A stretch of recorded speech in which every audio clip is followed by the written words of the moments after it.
दुलाराय बर' फरायसाफोरा क'क्राझार सोहोराव बोसोरफ्रोमबो बेबायदि रंजालि बैसागु फोरबोखौ फालियो आरो जोंबो बोसोरफ्रोमबो बाहाय बाहागो लाफैयो।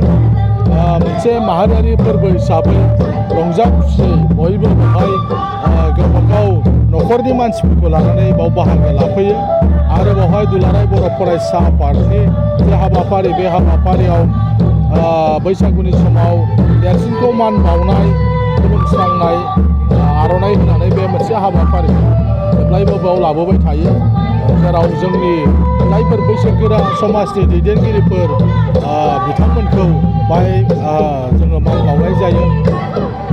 बेबायदिनो बयबो रंजानानै उदाङै मोसानायाव बाहागो लायो।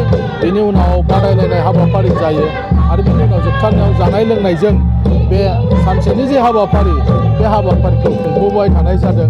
आं दुलाराय बर' फरायसा आफादखौ साबायखर बावो बे हाबाफारिखौ मावफुंबाय थानायनि थाखाय बयबो बे रंजालि बैसागुआव बाहागो लानांगौ। बे रंजालि बैसागुजों जोंनि गेजेराव गोजोन मोनसे थासारि अनलायलायनाय बिदा फंबाय सानलायलायनाय मोनसे आंगो मोनसे फैयो बे बोथोरनि बे फोरबोआव। बेनिखायनो बयखौबो खावलायदों बयबो जेन' बाहागो लायो। माबायदि डिसिप्लिनै बारहोहरजानो लुबैयो नोंथाङा? आं बयखौबो खावलायो बे माहारियारि मोनसे फोरबो बेनिखायनो बयबो बाहागो लानांगौ आरो जेन' बयबो आब्रुथि बाहागो लायो जेन' लोंनाय जानायफोरजों दावराव दावसि जेन' जाया। जों समाजाव बयखौबो लानानै बयनिबो गेजेराव जाहाथे बे फोरबोखौ फालिलायनाय जायो बेनि थाखाय गुरै